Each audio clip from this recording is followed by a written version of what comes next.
faculty member, and I didn't know because Tom was talking to people. Okay, all right. We have people who understand schedules and Yeah, well, I was gonna say when I made that decision to let him take care of it, I thought he'd be here like before the show started. He technically didn't spell it out. Yeah, all right. I need to read some of my articles on delegation, Yeah. authority, and monitoring. Gordon. So he wasn't with you.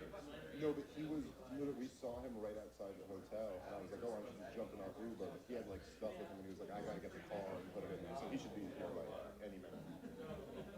And then he said stall. He's probably reading all the material you put on last night for the Right, show. that's Yeah. right. All the notes out. A lot of, Character sketches. yeah, a lot of props that are involved. Wait, there wasn't supposed to be any prep, was there? You don't like Krugman, right? That's what Maybe I do, maybe I don't. I feel like he makes some good points, and you guys are very hard on him.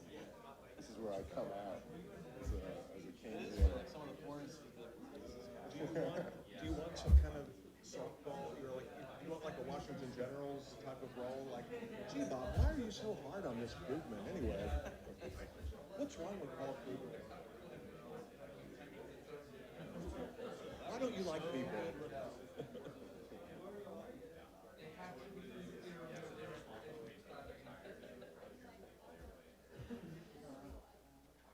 Yeah, you still got that going in the head. Oh, I didn't Killed it last night.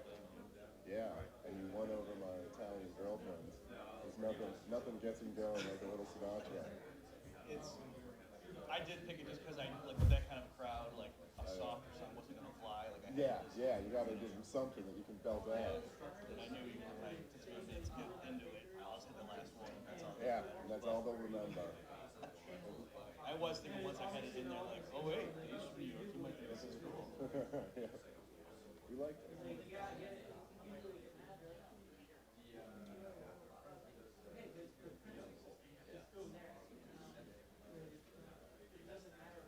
I saw Frank Sinatra live. Oh really? Yeah, it's like one of his last 5 final performances. My father took me.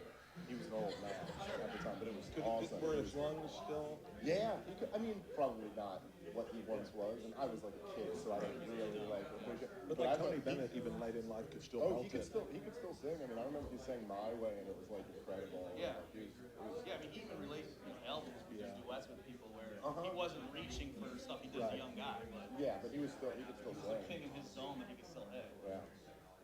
We saw Willie Nelson about 2 years ago. Yeah. And I mean, it was rough. He really didn't sing. He kind of almost rapped to the lyrics. Yeah, okay. That's a little bit too much reefer, I think. My sister and my brother, I wasn't there, but they saw Bob Dylan's final performance, and they said it was brutal. Like, it was painful. Like a crazy expensive ticket, and then it's like he could never really sing, and now he really can't sing. Because you want to be there to say you were at one of these Yes, final concerts, but right. But it's like seeing that your heroes have free to play. Yeah, exactly. No, my brother was actually like, it was uncomfortable. Like, it was not good. That's too bad. You got to know when to. Yeah, you do. That's good thing about academia. You can be. Oh yeah, that's right. Did you see the video? I got there were some the ones where like it took them less than 24 hours to cut those out.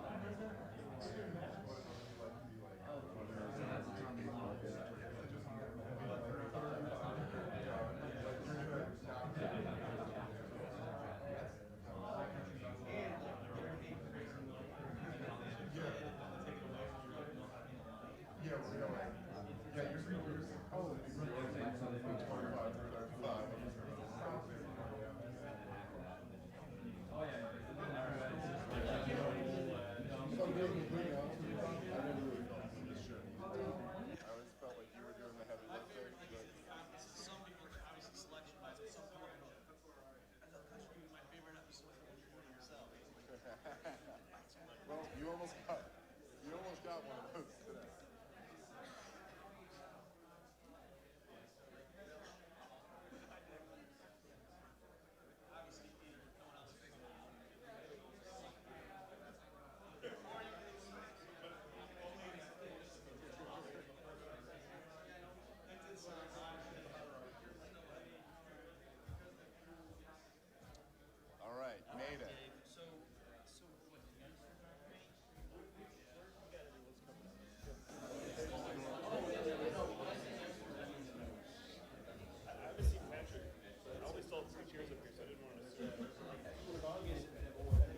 Is this like the Tonight Show where the guest they're actually interested in sits there and then you sort of slide down as the new guests come in and you're expected to sit there quietly?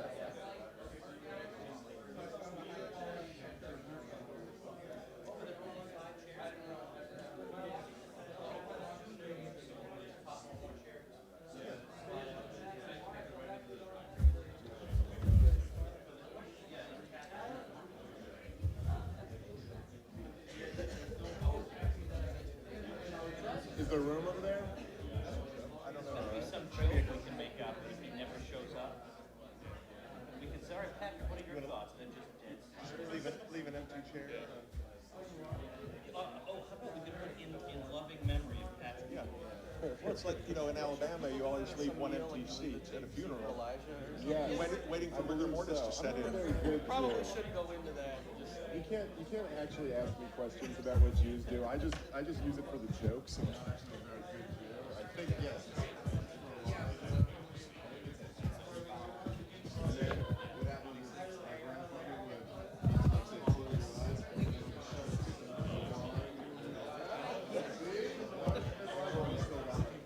oh, you make a joke, you really did that. Oh, that's fine. just an excuse for you to drink.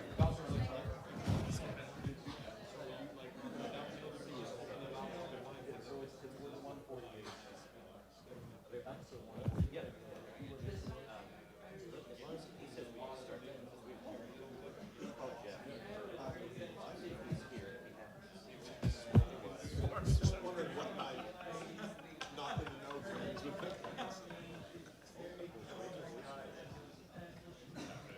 This is the new Joseph Salerno shirt. Tom, Bob, did you see this? I did, that's great. The new Salerno shirt. Oh, see, I'm old school with this Salerno.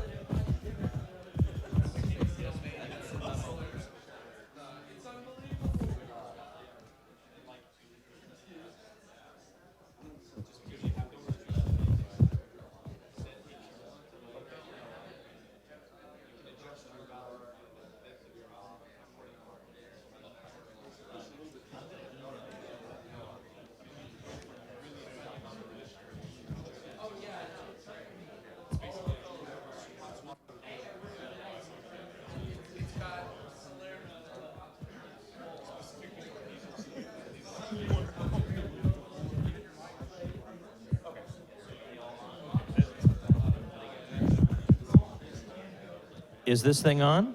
Does it actually amplify my voice? Okay. All right, so what's the number?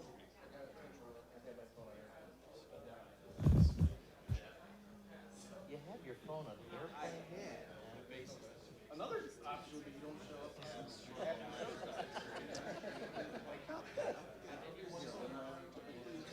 Open this, there should be an attachment, open that.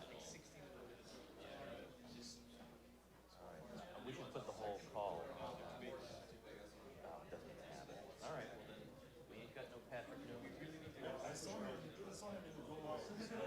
you want to go get him? Is your makeup person coming? Bob's head is a little shiny.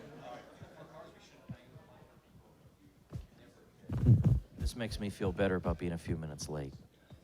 As I know it's all Patrick Newman's fault now. Okay. Good thing this mic is not on. All right. Yeah, we're Tell him that you're running for president. shh.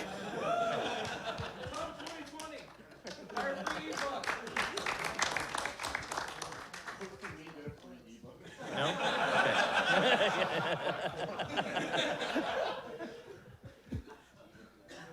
That would be part of it. I mean, the campaign, yeah, absolutely. Here's what we're gonna do. We're gonna end the Fed. We're gonna end the wars, and you get free Harry's razors. Check. Are you guys ready? Check. Yep, I'm on. All right. So, in loving memory of Patrick Newman, we loved his contributions to Mises U. We will dearly miss him forever. That's what the... That's the, yeah. Actually, he just forgot to show up. Okay, here we go. As opposed to Tom, who was merely late. It didn't matter. Everybody was Okay, late. All right. Okay, here we go. All right. Contra Krugman, episode 148. Welcome to the podcast that takes apart Paul Krugman's New York Times column. Join us as Tom Woods and Bob Murphy teach economics by uncovering and dissecting the eras of Krugman, Nobel Prize winner, newspaper columnist, and destroyer of nations. It's time for Contra Krugman. Hey everybody, Tom and Bob here with an all-star cast here at Mises University, where we are recording before a live audience. Hello.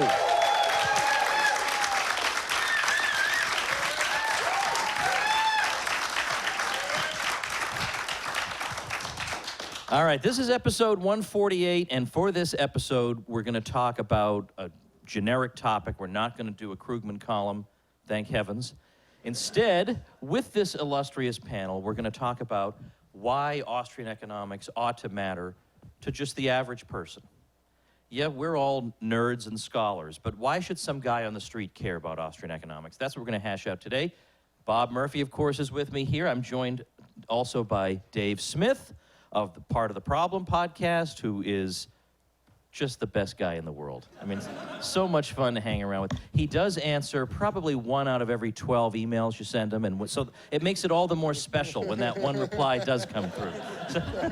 So Dave, of course, you got to get his Libertas comedy special, because it was the #1 comedy album on iTunes for 3 weeks, solid, in 2017. He's the best, so we're glad to have him. And he's on CNN. I don't understand how that's happening. Jonathan Newman of Bryant College, I'm glad, is also with us. He's one of the youngsters. He has that beard to make him look older, but he's like 15 or something. And then Peter Klein. On the other end of the spectrum, we have the oldster of the panel, Peter Klein, who has a PhD from Berkeley, back when it, by comparison to today, Berkeley then was like Hillsdale. But Peter is at Baylor University. So we're going to just hash out this topic. And Bob, now that I've done the easy part, you figure out how we start this thing. Sure. I think we should turn it over to Dave. I'd like to ask him the first question. So first of all, why do you keep following us around? You don't see us going on TV, right? So what? No, I certainly don't. That is a very good point, Bob. I never see you on television at all. Wait, so what are we starting with? I just wanted to get on the Contra Krugman podcast finally, okay, yes. Because it's way overdue. Yes. So you are a stand-up comedian. That's your job. Mm-hmm. One might not have thought you would. It's like refreshing. You see a comic occasionally flirt with something fairly solid economically. You actually have read Rothbard and so forth. So can you just give us a sense, were you into like Milton Friedman first and got into this? Why, the average person, why should they care about Austrian economics? Okay, well, to the Milton Friedman part, no. I was never into Milton Friedman, and I'm still not. But no, I was not a super political person. I was just kind of, I guess, a left-wing guy who hated the wars under George W. Bush. And then I saw Ron Paul Giuliani moment, and I was like, who the hell is that guy? Because that was awesome.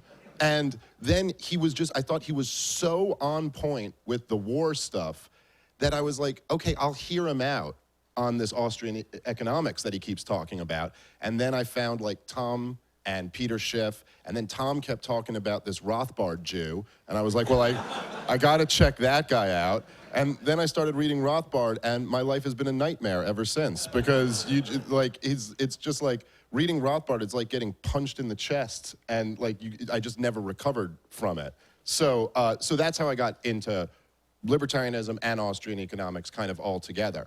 Now, to say why it matters to like the average person, I would say this was also at a time where there was just the big financial crisis.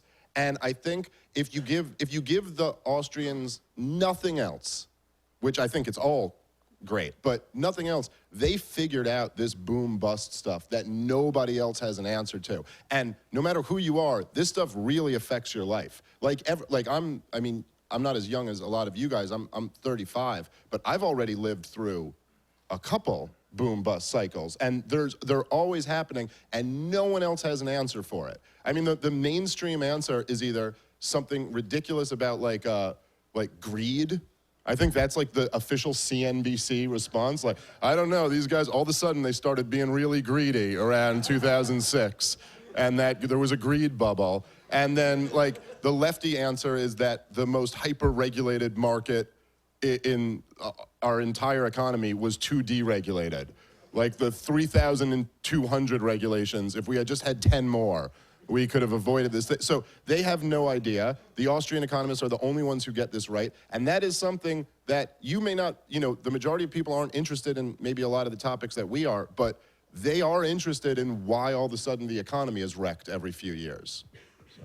I kind of like this idea of telling our, so to speak, conversion story. So, Jonathan, your turn. Where did you come from philosophically, let's say? I was also a convert of the Ron Paul, Rudy Giuliani exchange. In that debate, it was just mind-blowing to me that somebody could have this sort of position and be a Republican. And so I was sort of old school. So I went to Ron Paul's website, looked at the issues, and it was sort of interesting to read all of his different stances on issues. And then I read his book, The Revolution.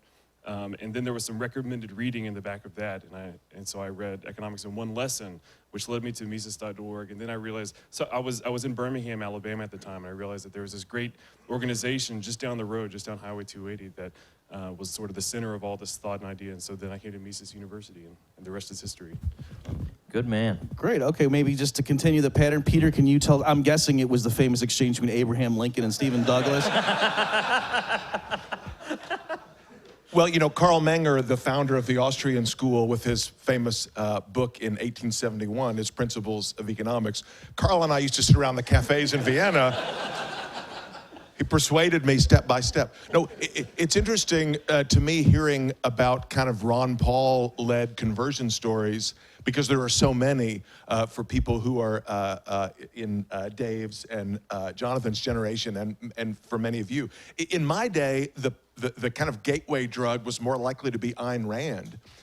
And when I was a high school student, a friend of mine handed me Ayn Rand's book, The Fountainhead, and said, "Oh, I think you ought to read this." And I read it, and like a lot of adolescents who sort of were unsatisfied with what they were hearing in their classrooms and from their parents or whatever, I started reading those books and got very enthusiastic about kind of Ayn Rand's worldview. And I started reading her nonfiction books, which included that famous essay on Why the Gold Standard is So Great by Alan Greenspan, yeah, the pre-sellout Alan Greenspan.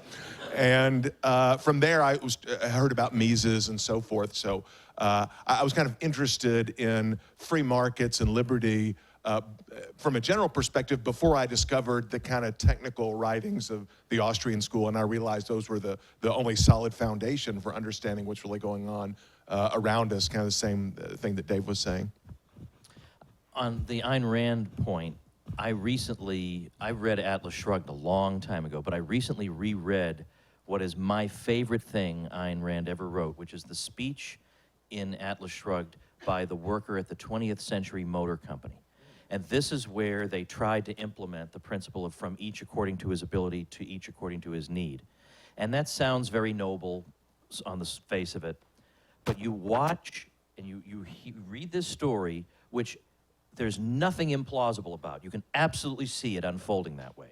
How it becomes more and more inhuman and horrible as time goes on. I read it to my 15-year-old daughter, and it's a long, long, long passage. But I just kept going and reading it and reading it. And she was just drawn in and drawn in. And I felt like, although she's already on board with this stuff, but I feel like if people read just that, they will be inoculated against socialism forever. And I say that as somebody who doesn't mention Ayn Rand very much. I mean, on my podcast, she doesn't come up much, because I wouldn't say she was one of my major influences. But that particular speech needs to be read by everybody. Now, in terms of our general topic, I agree with Dave that the boom-bust cycle, if that doesn't matter to the average person, what does? And that's really where you see the role of economic knowledge. What in the world just happened to me? What happened to my house price? What happened to what pathetic portfolio I might have? What happened and why? You got to get that. You got to get that right. Now I have other things to say. Let me just jump in real fast on that point specifically too. That's also an area where the Austrian school really sharply differs from the Chicago school. So it's true. There's a lot of areas people ask all the time, well, I like free markets. What's the difference? You guys are basically the same except for minor technical. But that's one where there's a huge difference. And you can see that there were supply side economists in 2006, 2007. George Bush had mildly cut tax rates or whatever. So if you didn't think that there was this issue with the Fed being there, possibly screwing things up, you wouldn't have had anything on your radar. And also famously in the 20s, Irving Fisher and others, people out of the Chicago tradition thought everything was great because they didn't have the Austrian theory of the boom-bust cycle. So again, an area where there is a distinction. It's not that they're all the same. They're all just anti-Keynesians or something, and this really matters. It's relevant. I was going to say that a nice thing about the Austrian school, by the way, just kind of an added bonus, in addition to helping you understand individual issues, is that there's something extremely elegant about the whole thing. For one thing, we don't say, well, we have microeconomics, and then in a completely different, unrelated matter, we also have macroeconomics that seems to operate according to different principles or should be studied from a different point of view. That's not really the way the Austrians think. It all goes back to some first principles that then get spun out. And, I mean, for instance, if you read Man, Economy, and State, you see you're observing the building of an edifice right before your eyes, step by elegant step.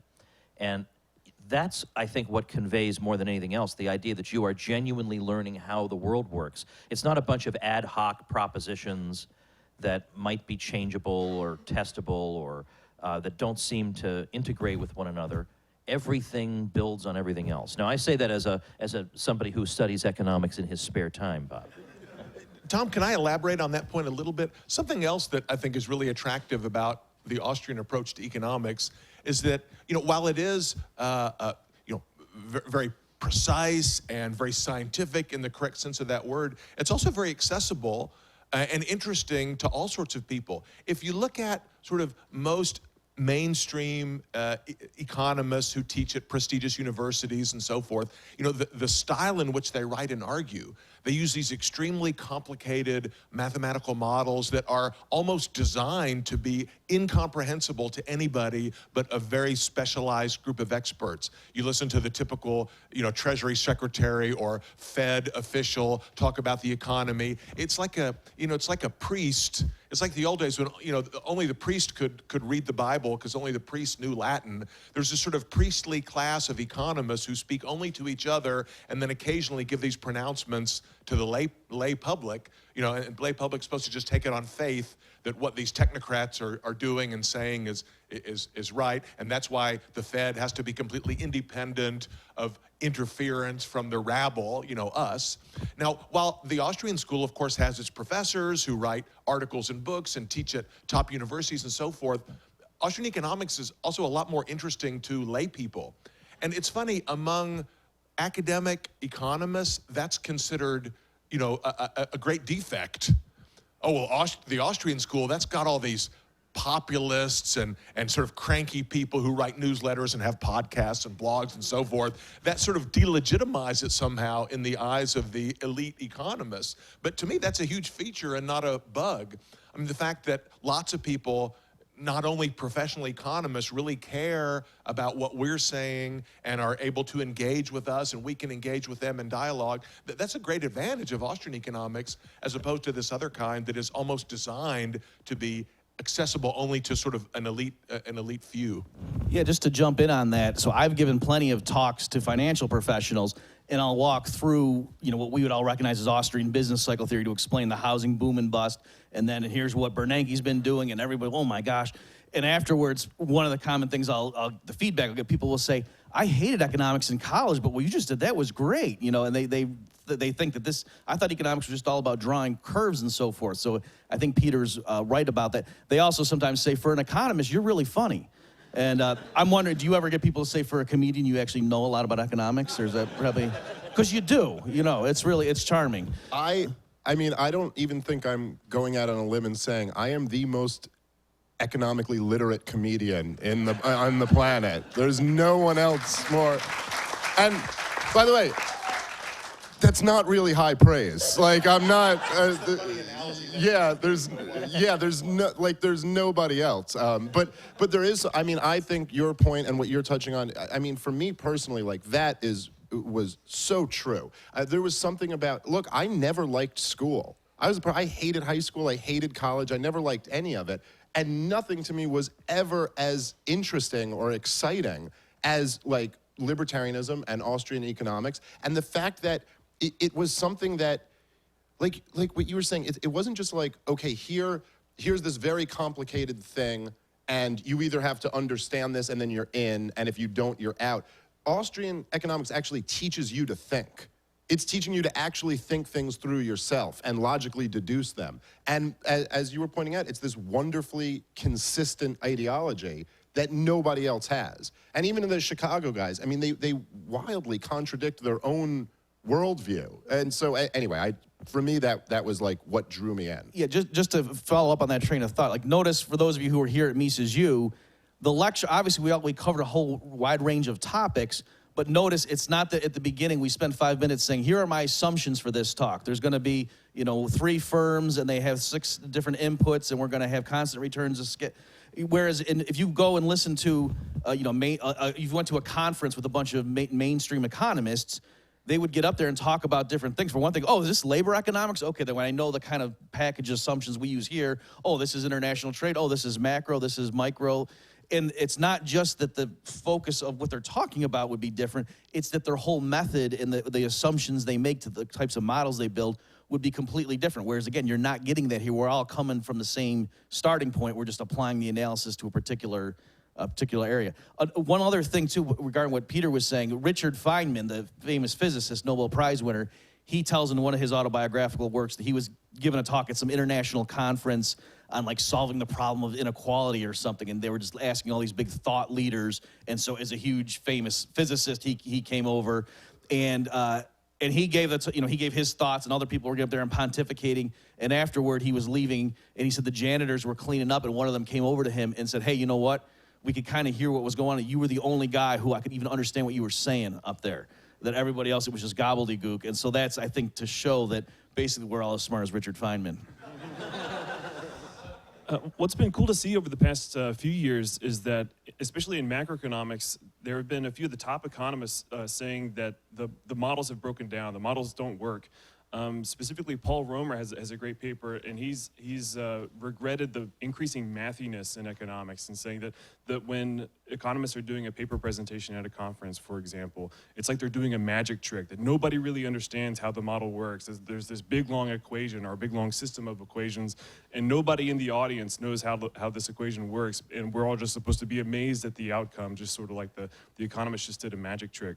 And many other top economists have also said that these mathematical models that we're using to try to guess what's going to happen in the economy or predict what's going to happen to the economy totally failed in predicting the boom and bust, the most recent boom and bust cycle. And so there is at least some introspection going on in the mainstream macroeconomics field. Can I just to touch on that? So a friend of mine who was, this is like right around, I guess, 2009, and he was getting a Series 7 license to sell stocks and bonds.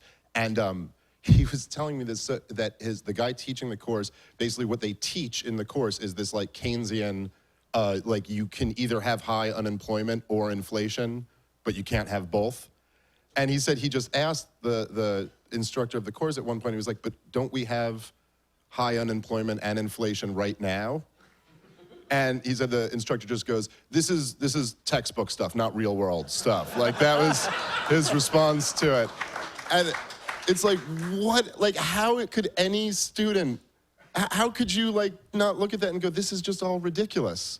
So anyway, sorry, that just made me think of that. A couple years ago at the opening talk, I was given the topic of the role of Austrian economics in the liberty movement. And I was at pains to emphasize that libertarianism and Austrian economics are, of course, two distinct things. But at the same time, I wanted to show that it's not complete coincidence that we happen to, most of us be libertarians, so why should that be? So I was talking about different aspects of Austrian economics that, even though Austrian economics is value-free, seem to be congenial to us. And one of those things is, if you look through Man, Economy, and State, it's not till the very last chapter, The Economics of Violent Intervention into the Market, that we even get the state at all. It's not this benign institution in the background throughout the text. It's not even there. We're describing how production and, well, life proceeds, and then all of a sudden it's, oh no, by the way, if you had a group of thugs, here's what the economics of that would look like. So that, you know, I get that that's not saying therefore be a libertarian, but that's a pretty conspicuous omission throughout the text. And so I think it's particularly helpful for the average person to be knowledgeable in Austrian economics, or at least get the basics, because it inoculates them against the worst kinds of populism, where you have a demagogue who is promising you all kinds of benefits delivered via the state that on the surface of it sound pretty plausible. Yeah, sure, I'd like to get a free X or a free Y. But when you get the Austrian understanding of the world and the way it works and the benefits of voluntary cooperation, you become instantly skeptical of anything outside that voluntary nexus. So that's a good thing to have under your belt. Maybe following up on that, I'm curious as the panel's thoughts. Why is it that it seems politicians can get away with promising stuff that's, you know, clearly absurd for those who are trained in economics, or why is it so hard to get the public perhaps to be on their guard with that stuff? And just, for example, with stuff that's happened in Venezuela, you know, they're running the printing press and then they put in price controls, food disappears from the shelves. I mean, that is so obviously what's going to happen. And so it seems impossible. Like, how can the people there not know that, and they blame greed or speculators, or, oh, oil prices collapsed? Or, I'm just wondering, is there something about economics per se that makes it trickier? Or, you know, you don't see politicians promising perpetual motion machines and the physicists having to say, man, we can just get the public to stop. So what is it? I guess some of the conclusions or claims that politicians make, they can seem very easy and achievable just superficially, that if you don't put, you know, at least 5 minutes worth of thought behind it, then you would, you know, just sort of nod your head, yeah, that sounds great. I would love, you know, free healthcare. I would love, you know, everybody to have a college education. And so it takes just, you know, just a few minutes of, you know, thinking critically about the claims that politicians make. And I guess maybe there's a deficiency of that sort of thing happening.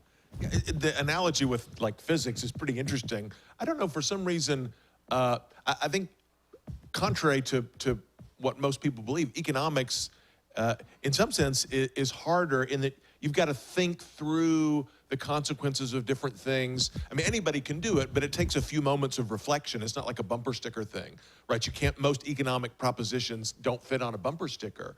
I think everyone understands, like, you know, why don't we have flying cars?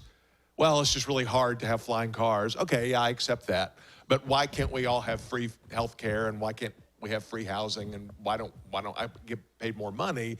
It takes like a few steps to sort of explain that, and I think sometimes it's hard. People don't have the patience, and that's why when, you know, the Bernie Sanders types or whatever come along and say, oh, well, of course, vote for me. I'll give you this, I'll give you this. You can have free this and free that.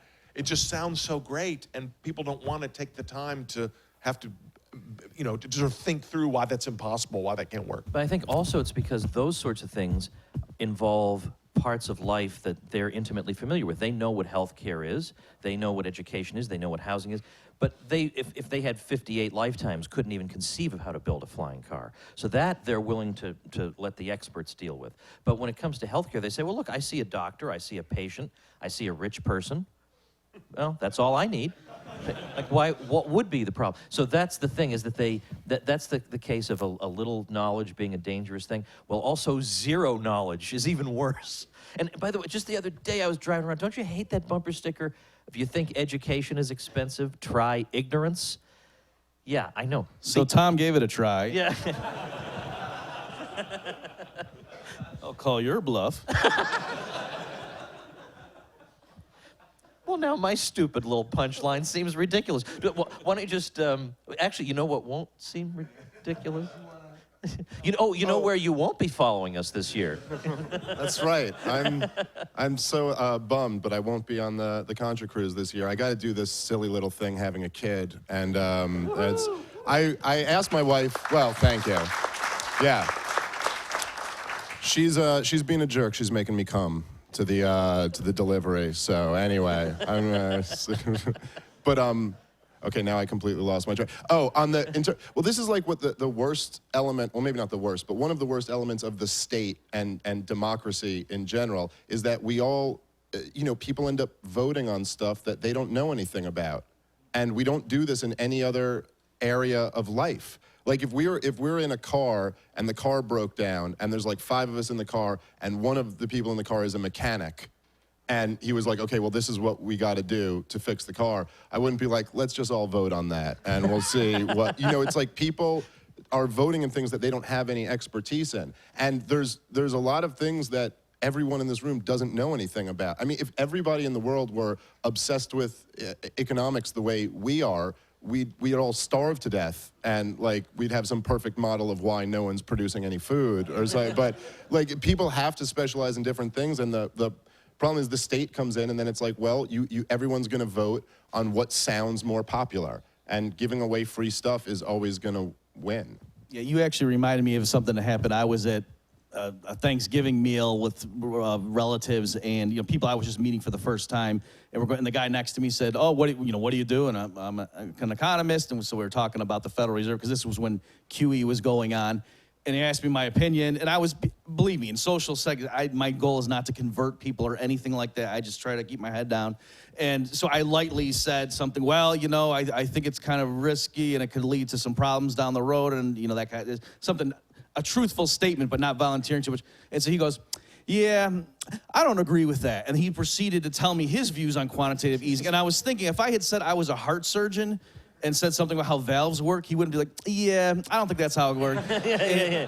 So, I mean, that is funny. But on the other hand, you can sort of give them the benefit of that, or you can see why people would think that, because he could go on TV and see economists saying diametrically opposed things where you probably wouldn't see two heart surgeons on TV disagreeing on such a fundamental level, where they were saying, one person would say, yeah, we cut the heart out, it'll be great. And the other one would say, we put in 16 hearts, that's what the person needs. That's kind of how economists are sounding, in terms of the recommendation about QE or not. Some are saying this is great, we need 10 times more. Other people are saying this is awful, it's setting us up. So you can understand why the public doesn't trust economists, even though, as these guys are saying, it does lead to the absurdity of people just, voting on things where economists who know what's going on can say this clearly is not going to work. What do you think's going to happen? All right, let me try this again. You know where you will find some economists who know what's going on? The Contra Krugman. There you go. Yeah. All right. Yeah, I was thinking we could just ask the panel to tell, why are we interested in Austrian economics? Why should everyone go on the Contra Cruise? I think that would be... Well, you should go to contracruise.com and then look at it lovingly and say, I'm just a poor student, so either I'll have to beg my parents or I'll just have to go out and work, and someday you'll be able to come with us, because it's so great. And Jeff Deist is coming this year. I mean, could you imagine a week hanging out with Jeff Deist? Woo! Yeah. They probably have no idea. A week with Jeff Deist, what would that even be like? That's I don't nothing even to compare it to. Yeah, that's right. Well, what would we compare it to? All right, what else do we want to talk about? Anything? While we have him here, let me ask Dave this. You see people, one sees people on TV and they're espousing things.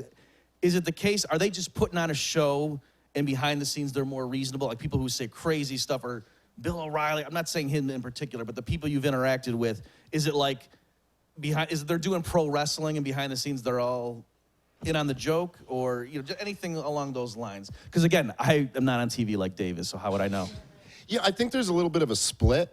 There are a lot of people who are straight up doing pro wrestling, who know this is, I mean, I've had experiences before. There was one military guy, this is back when I was doing Fox News shows, and he was talking to me backstage, and he was like, we were talking about waterboarding, and he goes, yeah, waterboarding, we were waterboarded. It's absolutely torture. There's no question about it. So, and then he got asked on the panel, do you consider waterboarding torture? And he goes, I consider it enhanced interrogation. And you were like, oh man, what a liar. And so there is stuff like that.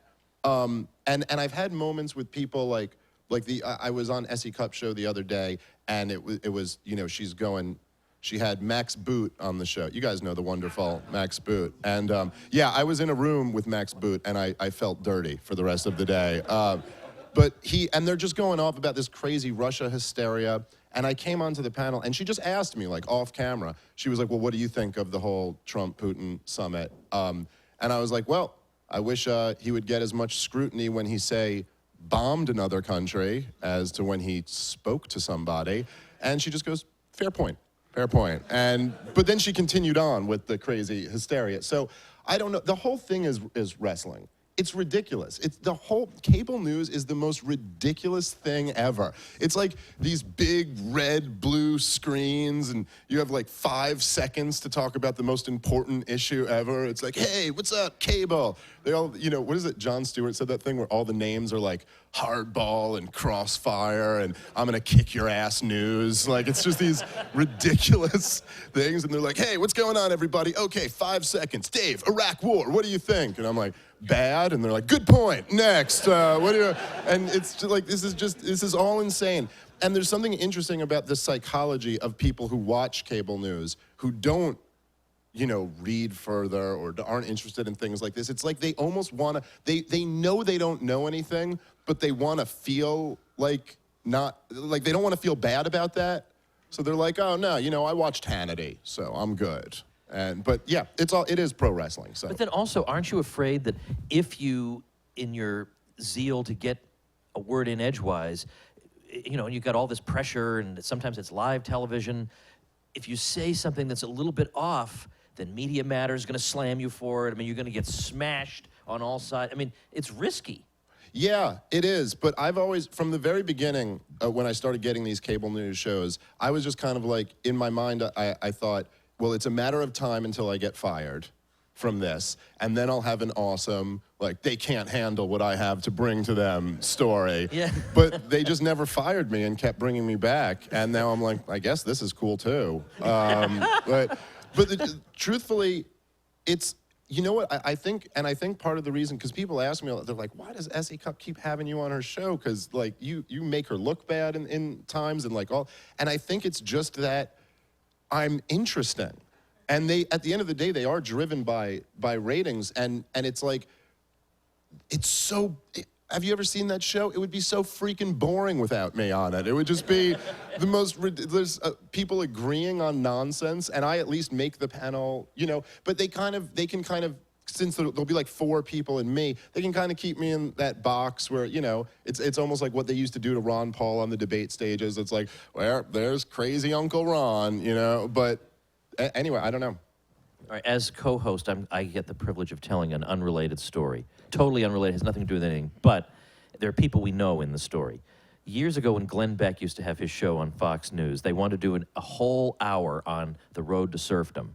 So they invited me to come on, and then they said, well, so who else should come on? Is there anybody else? So I thought Yuri Maltsev, because, I mean, he's a defector. He had to read The Road to Serfdom in a special room at Moscow State University. He had to read in a special room, and he had to sign something promising he would not disclose anything he had read to anybody else, any of this bourgeois nonsense. So I thought he'd be great. So they called him up, and the producers called me back and said, Glenn is going to love this guy. Thank you for the tip. So anyway, so we did this full hour. So as we went to the commercial, it's live TV, he said to me, Glenn says to me, during the commercial break, go in the green room, flip through whatever chapter it was, and just find 3 points that we'll talk about. And I kind of felt like, shouldn't you have done, don't you have like a staff of 35? Why am I doing this? So I went in the green room, and who walks in but Judge Napolitano? And he says, Tom Woods, you come to my backyard, you don't even tell me you're going to be here. So then he's lecturing me about, you really got to, we should be having lunch. And I'm thinking, 2 minutes is ticking away, live television is coming up. I have not found 1 out of the 3 points. So by the time, I had 20 seconds by the time I got the judge to be quiet. It was not fun. So that's it. It has nothing to do with anything. But we know the judge and Yuri, so I thought I would tell it. And it involves TV. That's great. What was the point? I think the point. Oh, I have no idea. I don't even remember. Really? I have no idea. Come on, in fairness, do any of us remember anything Hayek wrote down? All right, so basically what I've done by bringing that up is to give you all the freedom to say anything you like about any topic. Well, I can say something relevant to what Dave just said. So he was talking about he's on the show, and just the very fact that he has a different opinion than everybody else, that makes it interesting. And to connect that to the theme of this episode, why should Austrian economics be important, or why should the ordinary person care? The ordinary person cares about diversity of opinion. And it's interesting to at least see diverse views presented. And so if you go to a history class or a literature class or really any other field, there's this, people will value different perspectives on the subject. But for some reason in economics, if there's like one little bit of diverse opinion, then it just gets, knocked down, it gets hammered down. So that's one reason why the ordinary person should value learning about Austrian economics, or at least be okay with it being presented alongside other views. I guess also, can you guys maybe suggest for people who are out there who say, yeah, you know what, this has really pushed me over the edge. I want to either read my first thing or go watch somebody's lecture or whatever. The three of you guys, if you could just say, what's your recommendation for a newcomer who's interested in this? Someone who listens to Contra Krugman actually has not done any other work. The analog of Tom just cribbing in 20 seconds trying to pretend he knows Hayek. Well, I think Henry Hazlitt's Economics in One Lesson is the best introduction. If you don't know anything about economics, or even if you know a little bit about economics, his book does a really good job of taking you through those, at least the first two steps to think critically about different policy proposals. So I can't recommend that enough. Yeah, and if you prefer other media besides reading, if you go to the Mises Academy website, we have a large number of courses, many of them free, including Introduction to Economics, sort of economic principles level talks, all the way up to more advanced talks. And of course, just the media archive on Mises.org has lots and lots of material at all different levels. But I agree, Henry Hazlitt's book is extremely well done. And a lot of Ron Paul's books, which are not sort of academic books, but they're very accessible.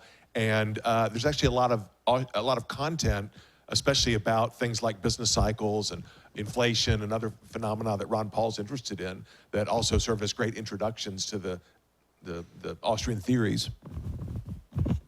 Yeah, so I completely agree. The first book, especially if it's someone new getting into it, is always Economics in One Lesson. I just think is a great one because it just gets you thinking.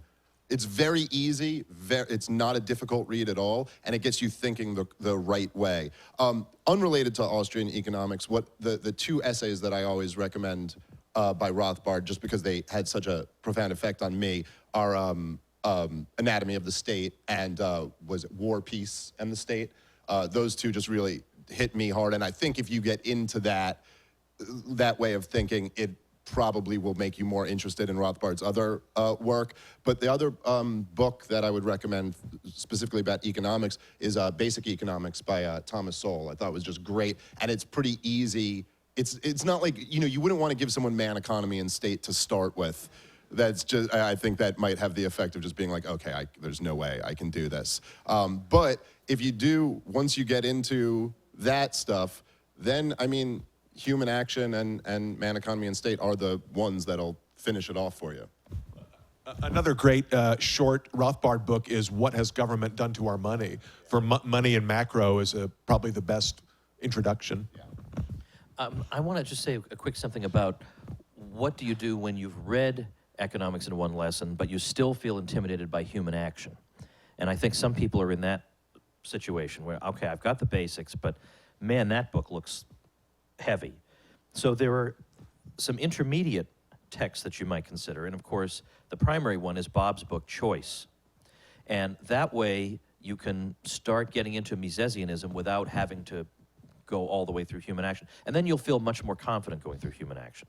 So that was a gap that needed to be filled. From Hazlitt to human action is a huge leap. And Bob has basically given you some lily pads in between. I might also mention, I had a book a bunch of years ago called The Church and the Market, which you do not have to be a Catholic to read this book. But the idea is I was trying to explain, not to left-wing Catholics, whom I've given up on, more or less, absent divine intervention, but on the right, the so-called traditionalists who won't listen to you because they think the free market came out of the Enlightenment, which they hate. So I was trying to explain a lot of basics to them. And that, I think, is also a useful intermediate text, because that starts off talking about praxeology, but then shows you how you get from human beings act to the law of demand. Because people say, oh, there's this action axiom. But I'm not sure everybody knows exactly how you go from the action axiom to something like that. And so I start from there and then go on. So those are two intermediate texts. And then I kind of came up with a bunch of good resources that would take you from beginner to advanced, and I posted them at learnaustrianeconomics.com. So we'll link to that, and we're going to link to all the stuff that our folks here on the stage are up to at contrakrugman.com/148. Now, obviously, if you're watching this streaming, that page doesn't exist yet because we're recording it now, this episode now. But when this episode goes live at contrakrugman.com, we'll have that stuff up there. So I'd like to say thank you to Peter Klein, Jonathan Newman, Dave Smith. As always, Bob, any parting words before I wrap this baby up? Thank you, Tom, for all you've done. I sure appreciate that. Thank you, everybody. Thanks for listening to Contra Krugman. Subscribe to the show for free on iTunes or Stitcher at contrakrugman.com. You'll also find detailed show notes pages, our blog, books by Tom and Bob, and more at contrakrugman.com. See you next week. Oh, now, by the way, now starts... Oh. Okay, sorry. Now starts, or in a few minutes, right, we're going to be starting maybe the most enjoyable thing in the whole week, which is the Liberty Pitch Contest. And on the judging panel, Tho, are you in here? Is Tho in here? I think he's one of the judges. So he's like your Paula Abdul, everybody's a winner kind of guy. I'm more like... That's like the only similarity between them. I'm more like Simon Cowell. But, yeah, I'm talking old school American Idol, old school. And I think Dave is going to be more like Randy Jackson. You know, he's not going to be unwilling to say what needs to be said, but he still just wants to be generally encouraging, not with me. No, that's not true. But I like the Simon Cowell persona. So off we go in just a few short minutes. What's the schedule? 10 minutes. All right, so take a bathroom break, and we'll see you right back here. Thanks a lot. Yeah, appreciate it. Thanks for coming down to the... Oh, of course, I'm honored. I'll renew it now. I don't know why that happened. What? I really wanted to say after the conference. Oh, no, that's okay.